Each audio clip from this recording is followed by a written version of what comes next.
Soal pendidikan ya, kalau saya jawab pakai ilmu hakikat saja, karena ini keahlian saya. Sebetulnya begini ya, kalau misalnya itu ya subjektif juga, misalnya bilang rata-rata alumni pondok ini sukses, alumni kampus ini sukses, yang ini tidak sukses, itu satu pasti subjektif. Karena biasanya yang diterkenalkan ya yang sukses-sukses. Saya punya tetangga dari pondok yang Anda sebut itu kebetulan tidak sukses semua. Itu jantung saya sampai ngeluh, Gus. Saya ini gimana kok? Ya sudah seperti itu kan subjektif ya.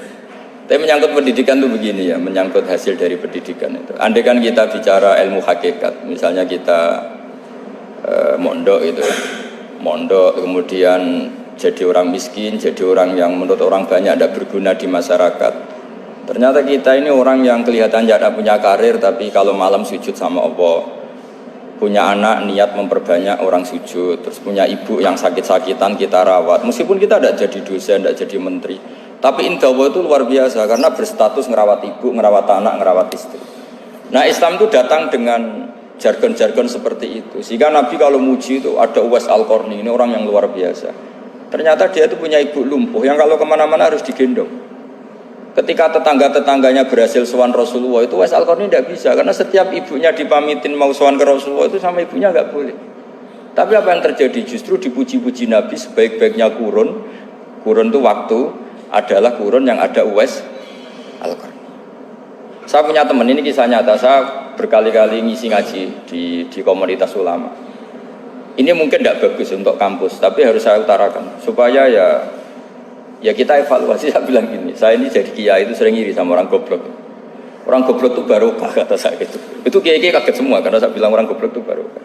Saya beri contoh gini, misalnya saya pinter, terus juara MTQ, juara hafal Quran atau juara baca Quran secara tartil. Ujung-ujungnya saya dapat hadiah umroh atau apalah, atau hadiah rumah atau apa. Pertanyaannya adalah mendapat. Saya ulang lagi, mendapat. Sementara ada santri yang bodoh, gara-gara bodoh itu dosen UI yang enggak, jadi kiai yang enggak, akhirnya dia jadi pekerja di Korea. Barokahnya bodoh tadi.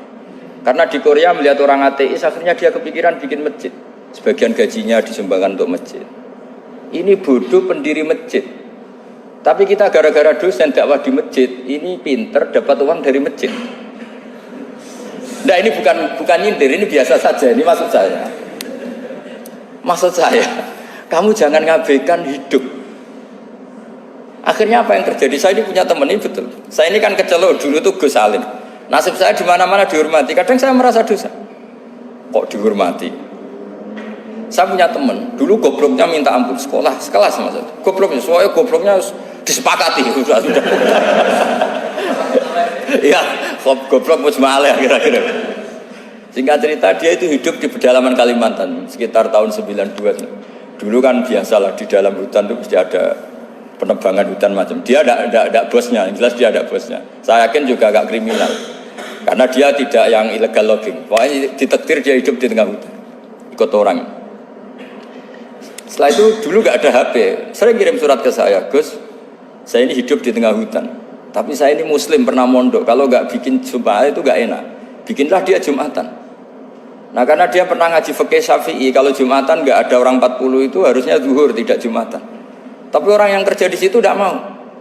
Wong dino Jumat kok zuhuran loh Pak. Kalau dino Jumat ya Jumatan ya. Tanya saya, Gus itu kalau ada kaulnya enggak supaya Jumatan ndak orang 40 sah.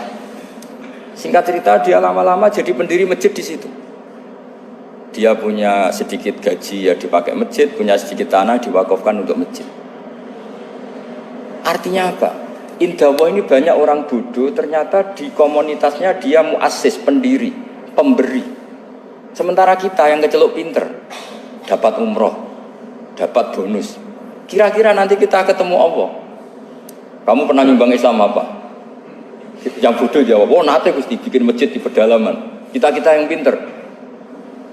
Kayaknya kalau memberi, enggak lah Gusti. Reputasinya mendapat.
tanah airku, cintaku dalam imanku.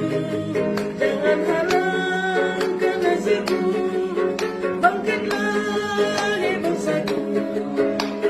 Indonesia negeriku, engkau janji martabatku. Siapa datang mengancam kan binasa di bawah dulu.